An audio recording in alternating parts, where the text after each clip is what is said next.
Halo teman-teman, kita jumpa kembali dalam seri video filsafat untuk pemula untuk melanjutkan kembali perbincangan kita tentang isme-isme dalam dunia filsafat. Nah, kali ini kita akan membahas sebuah pandangan filsafat yang muatannya itu seputar pertanyaan-pertanyaan dan keraguan-keraguan. Betul teman-teman, namanya adalah skeptisisme. Pandangan skeptisisme itu mengajarkan bahwa manusia tidak bisa mengetahui sesuatu dengan pasti atau memadai. Artinya orang yang skeptis atau orang yang ragu itu dia tidak begitu saja mudah percaya pada sesuatu yang selama ini dianggap sebagai kebenaran atau kepastian yang absolut. Nah, salah satu filsuf yang terkenal dalam aliran skeptisisme yang juga mengembangkan pandangan ini di awal perkembangannya bernama Pyrrho. Nah, Pyrrho sendiri memang dikenal kemudian sebagai bapak skeptisisme atau pendiri aliran skeptisisme. Nah, mari kita telusuri teman-teman lebih jauh tentang skeptisisme ini dan bagaimana pandangan skeptisisme ini kemudian bisa mengubah cara kita berpikir. Baik, sebelum jauh melangkah, kita harus pahami dulu nih, apa itu skeptisisme. Skeptisisme adalah pandangan filsafat yang meragukan kemampuan manusia untuk memperoleh pengetahuan yang paling benar atau paling pasti tentang dunia. Jadi, skeptisisme ini itu menentang klaim-klaim yang menganggap bahwa kita manusia itu seolah bisa mengetahui sesuatu dengan pasti. Apakah pengetahuan itu, yang dimaksud pengetahuan itu kaitannya dengan dunia fisik, atau dengan moralitas, atau pengetahuan itu yang kaitannya juga dengan eksistensi diri kita sendiri. Nah, sebenarnya teman-teman, ada dua poin penting yang teman-teman harus pahami ketika ingin mencoba mengenal apa itu skeptisisme. Skeptisisme itu poin pertamanya adalah mengenai keraguan kepada adanya. Jadi bukan pada pengetahuannya, tetapi pada adanya pengetahuan yang pasti. Kemudian skeptisisme itu bergerak di segala bidang, tidak hanya di bidang filsafat. Meskipun ini dimulai dari pandangan filsafat ya. Kita coba bahas satu persatu poinnya.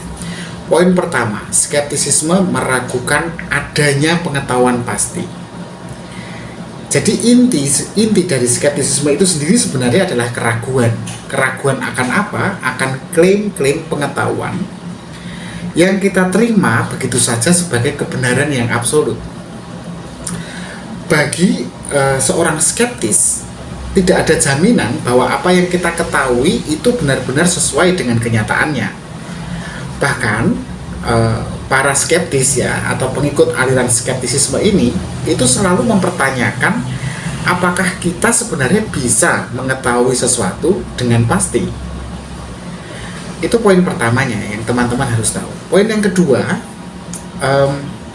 skeptisisme ini itu tidak hanya berlaku dalam bidang filsafat teman-teman, tapi juga ternyata dalam perkembangannya itu mempengaruhi berbagai bidang lain, termasuk sains atau ilmu pengetahuan, etika, dan ini yang paling gawat, teologi atau ilmu mengenai Tuhan ya. Nah, para skeptis itu mempertanyakan apakah kita ini sebenarnya memang benar-benar bisa mengetahui hukum-hukum alam semesta atau hukum-hukum yang mengatur alam semesta. Apakah kita juga memang benar bisa mengetahui nilai-nilai moral yang benar-benar objektif. Atau bahkan apakah kita memang bisa atau mungkin mengetahui kebenaran yang sejati dalam ajaran agama. Jadi skeptisisme ini perkaranya bukan hanya filosofis, teman-teman. Mungkin gaya metodenya sangat filosofis, tetapi juga berlaku di bidang-bidang lain, sains, etika, dan teologi. Nah, gimana sih sebenarnya sejarahnya skeptisisme itu waktu dia mulai muncul ke permukaan? Jadi skeptisisme itu usianya sudah tua, teman-teman. Dia pertama kali dikembangkan oleh seorang filsuf bernama Pyrrho yang lahir tahun 360 sebelum Masehi dan meninggalnya 270 sebelum Masehi. Jadi dia seorang filsuf kuno dari Yunani yang sampai hari ini itu dianggap sebagai pelopor, perintis aliran skeptisisme. Pyrrho ini bertemu dengan, sebenarnya Pyrrho ini dalam perjalanannya, dia itu bertemu dengan para filsuf dari India. Karena Pyrrho ini orang Yunani yang berjalan-jalan ya, pelesiran atau berpetualang sampai ke India. Di sana dia bertemu dengan para filsuf India yang kemudian memperkenalkannya pada ajaran-ajaran yang nantinya akan mempengaruhi pandangan filosofisnya mengenai skeptisisme. Ya, pandangan filsafat Pyrrho itu memang skeptis, gitu ya. Nah, Pyrrho, seperti apa sih pikiran Pyrrho itu sendiri? Mari kita lihat ya. Pyrrho itu berpendapat bahwa kita tidak bisa memperoleh pengetahuan yang pasti mengenai dunia. Dia menyatakan kalau semua persepsi kita ini sebenarnya nggak bisa diandalkan. Kenapa? Karena persepsi kita ini seringkali menyesatkan. Misalnya begini, kita mungkin merasa bahwa suatu benda itu panas ketika kita menyentuhnya, tetapi ketika kita benar-benar melihat, kita menyentuh dengan sungguh-sungguh, ternyata tidak sepanas yang kita kira. Atau begini untuk lebih mudahnya, kita makan permen nih ya, kita makan permen rasanya sangat manis ya. Setelah makan permen, kita disuguhi oleh teman kita es teh yang manis ya. Lalu kita minum. Setelah makan permen kita minum es teh, kok rasanya kurang manis ya. Lalu setelah itu teman kita bilang, oh itu sudah saya tambah gula banyak loh, kok masa kurang manis. Nah, setelah ditunggu sekian lama, kita minum, padahal gelas itu tidak ditambah gula sama sekali. Loh, kok sekarang jadi manis, padahal tadi nggak manis. Karena lidah kita sebelumnya kan memakan permen, jadi menjadi tidak mampu mengenali rasa dari secara netral dari es teh itu. Jadi indera kita itu mudah ditipu, teman-teman. Persepsi kita, cara kita melihat pun mudah ditipu. Pyrrho dalam pandangannya itu melihat bahwa pengetahuan kita sebagai manusia pun terbatas. Dan karena itu kita memang akhirnya harus menerima bahwa segala hal yang selama ini kita anggap sebagai pasti itu memang tidak pasti. Kita harus menerima ketidakpastian. Nah, teman-teman, bagi Pyrrho, cara terbaik untuk menjalani kehidupan sebenarnya adalah dengan berpegang pada ketenangan jiwa kita, bukan pada kepastian atau pegangan. Misalnya pegangan itu apa? Ya segala hal yang bersifat dogmatis, yang bersifat absolut, yang seolah-olah kita ini terikat kepadanya demi mengalami fiksasi atau kestabilan jiwa kita di tengah hidup yang tidak pasti. Padahal kan segala yang dogmatis ini sebenarnya tidak benar gitu. Dia menjadi dogma ya karena disepakati saja sebagai sebuah kebenaran. Maka kita harusnya menerima ketidakpastian, dan kita harus tetap berjuang untuk tenang di tengah ketidakpastian itu. Menurut Piro itu ketika kita tidak terikat pada klaim-klaim pengetahuan atau keyakinan yang tidak bisa dibuktikan dengan pasti, sebenarnya ketika kita tidak terikat itu kita akan lebih mudah mencapai apa yang kemudian dia katakan sebagai kedamaian jiwa atau kedamaian batin. Nah teman-teman, skeptisisme ini itu memiliki beberapa prinsip utama yang menjadi dasar dari pandangan dia. Nah, mari kita bahas ya satu persatu beberapa prinsip skeptisisme yang dikembangkan oleh Piro dan dikembangkan juga oleh beberapa pengikutnya. Setidaknya ada 3 yang saya temukan. Yang pertama adalah mengenai keraguan terhadap persepsi sensorik, persepsi yang dihasilkan dari sensor indera kita. Yang kedua adalah ketiadaan kepastian absolut. Lalu prinsip yang ketiga adalah pencarian ketenangan pikiran. Kita mulai dari yang pertama, keraguan pada persepsi sensorik.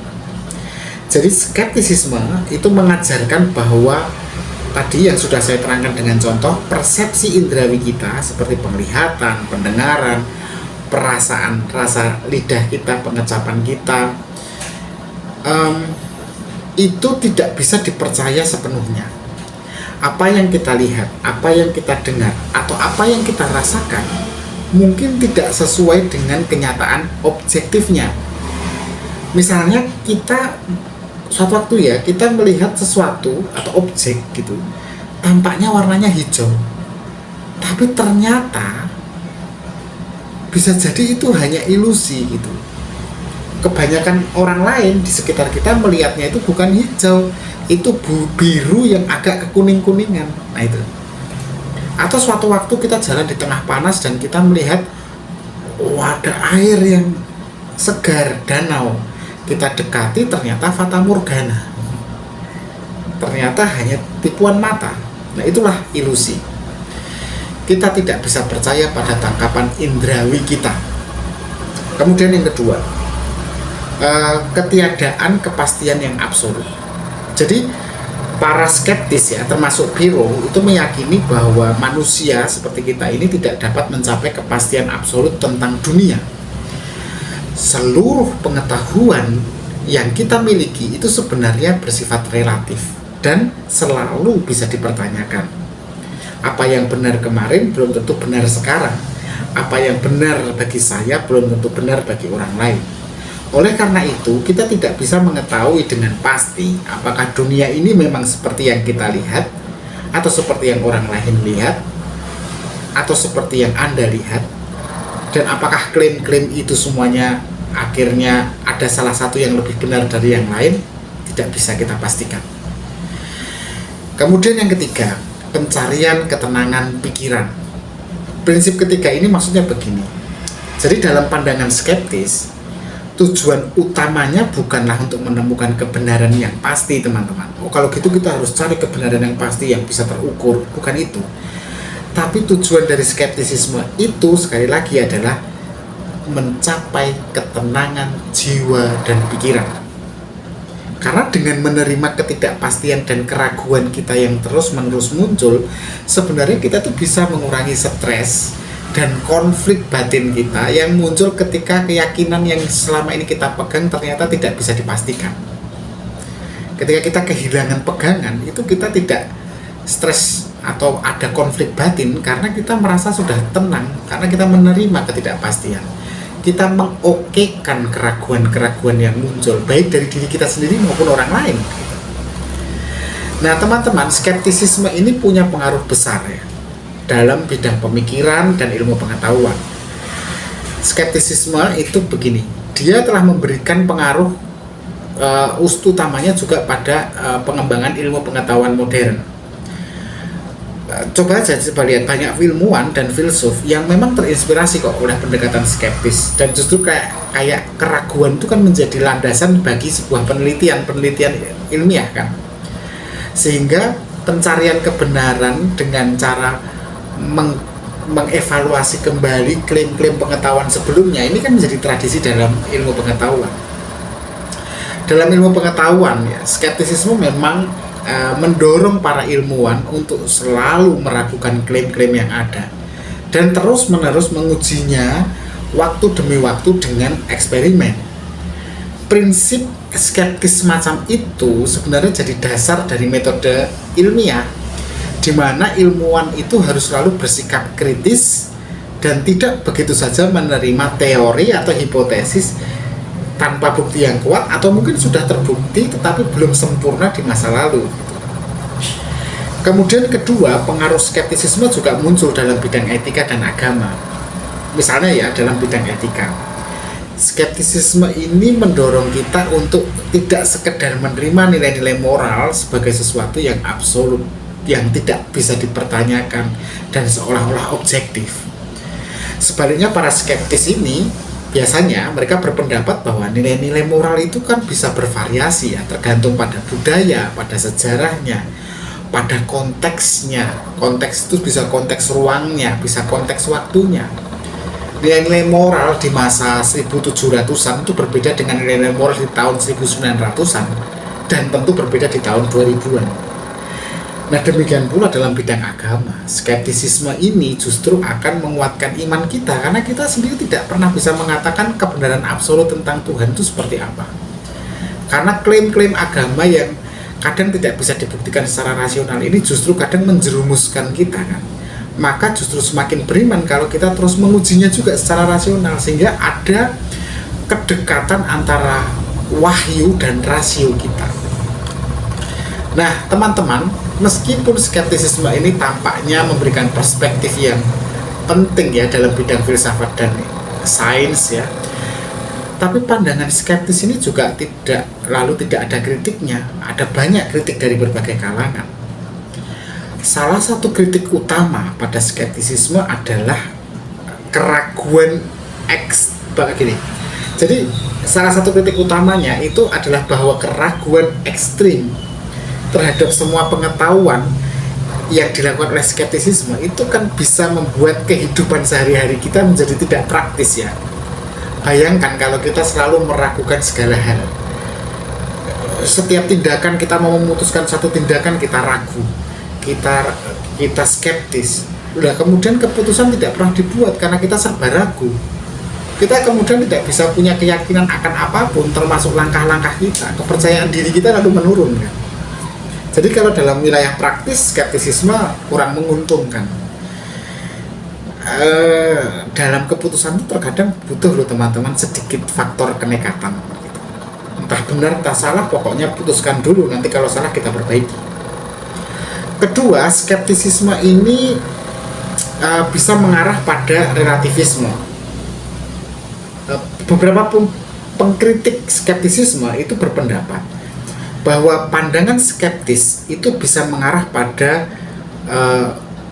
keyakinan bahwa semua kebenaran adalah relatif dan tidak ada kebenaran objektif.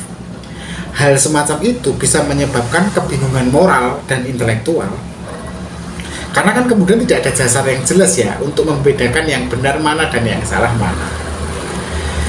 Nah teman-teman, singkat katanya, skeptisisme ini mengajarkan kita sebenarnya untuk tidak menerima begitu saja apa yang kita dengar ataupun yang kita lihat, apa yang dikatakan orang lain atau klaim-klaim yang kita baca di media sosial. Itu harusnya skeptisisme itu kita gunakan karena dia mengajarkan untuk tidak menerima begitu saja.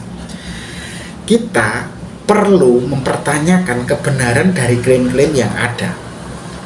Ya meski demikian ya, skeptisisme memang mengingatkan kita bahwa kebebasan berpikir dan mencari kebenaran itu memang penting, tetapi juga kita nggak perlu berlebihan dalam meragukan segala sesuatu gitu. Kita juga tetap harus punya keseimbangan antara apa yang memang sudah tidak perlu kita ragukan dan apa yang memang harus kita ragukan. Kalau enggak, kita terus-menerus ditenggelamkan oleh keraguan yang berlebihan.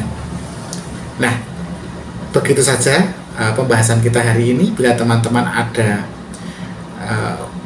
pertanyaan atau koreksi, silahkan tuliskan di kolom komentar. Jangan ragu juga untuk subscribe kalau belum subscribe, dan untuk share video ini supaya bisa jadi semakin banyak orang untuk belajar filsafat bersama-sama sebagai pemula yang terus belajar. Terima kasih dan tetap berpikir kritis.